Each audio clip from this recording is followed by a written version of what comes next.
अम्बरीश जो है कैसा राजा है कि वो दोनों एकादशी करता है, कोई भी एकादशी जाने नहीं देता है। अच्छा, यहाँ पर जो बैठे हैं कितने भक्त ऐसे जो महीने की दोनों एकादशी करते हैं? महीने की दोनों।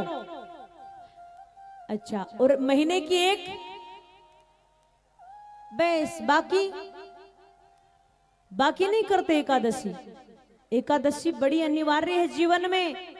आप जो पुरुष बैठे हैं आप भी सुनिएगा ध्यान से। जितने वार है उतने तो तुम नहीं कर पाओगे, लेकिन 15 दिन से एक एकादशी आती है। जीवन में प्रयास करो कि हर महीने की दोनों एकादशी करो। जितने भी तूने महीने में पाप किया है, पाप देखिए हरदम अपने से बनता ही रहता है। क्यों? भोजन कर रहे हो उसमें भी पता नहीं कितने जीव खाते हो, स्नान कर रहे हो पता नहीं कितने जीव मरते हैं आपके द्वारा, चलते हो आपके पांवों से पता नहीं कितने जीवों की हत्या होती है। आए दिन आप कुछ ना कुछ पाप ना चाहकर भी बन जाता है। महीने की दोनों एकादशी अवश्य करिए। अगर पूजा नहीं कर सकते तो आप नियम बना लेना कि एकादशी के दिन घर में कोई भी अन्न नहीं पाएगा। एकादशी के दिन अन्न का दान नहीं करना चाहिए। एकादशी के दिन चावल का भोजन नहीं होना चाहिए, घर में चावल नहीं बनाने चाहिए। द्वादशी को चावल का भोग लगता है, भगवान को द्वादशी को चावल बनाना चाहिए। ये संकल्प करो जीवन में कि जो भी एकादशी आए जानी नहीं चाहिए। हमारे घर में तो छोटे छोटे बच्चे हैं, वो भी एकादशी करते हैं, क्योंकि घर में भोजन बनता नहीं तो एकादशी अपने आप हो जाती है। ये प्रयास करो, आपको देखकर ही छोटे बच्चे सीखते हैं। राजा अम्बरीश एकादशी करता है बड़े भाव से। आज क्या हुआ, एकादशी के लिए ब्राह्मणों को न्योता देने के लिए गया तो रास्ते में मिल जाते हैं कौन?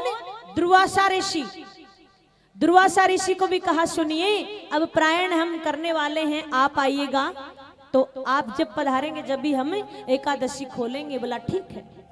अब दुर्वासा ऋषि ने कह तो दिया, लेकिन वो अपने ध्यान में लग गए, भूल गए जाना कि मुझे जाना भी है क्या।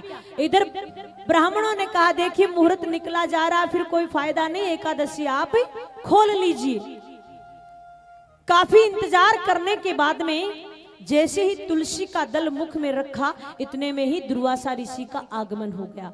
और देखते ही दुर्वासा ऋषि क्रोधित हो गए, अरे तुमने मेरे को क्यों बुलाया था, फिर अकेले में खोलनी थी तो मेरे को क्यों बुलाया, आपने मेरा अपमान किया है। क्रोध में आकर अपनी एक जटा उखाड़ कर फेंकते हैं, उसमें से कर्त्या नामक राक्षसी निकलती है और वो राक्षसी राजा अम्बरीश को मारने दौड़ती है।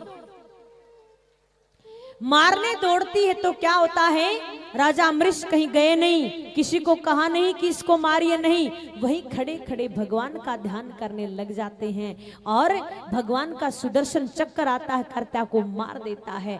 अब वो सुदर्शन चक्र दुर्वासा ऋषि के पीछे हो जाता है। दुर्वासा ऋषि आगे आगे, सुदर्शन चक्र पीछे पीछे। भगवान के पास जाते, भगवान बचाइए। भगवान ने कहा मैं कुछ नहीं कर सकता। बोले क्यों?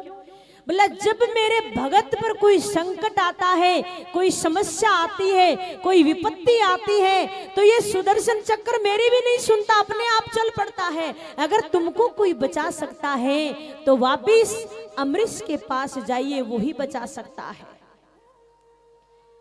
पता नहीं कितना समय लग गया, दौड़े दौड़े आए, पाँव में लेट गए अम्बरीश के दुर्वासा ऋषि। कहा मेरे से गलती हो गई, अपराध बन गया।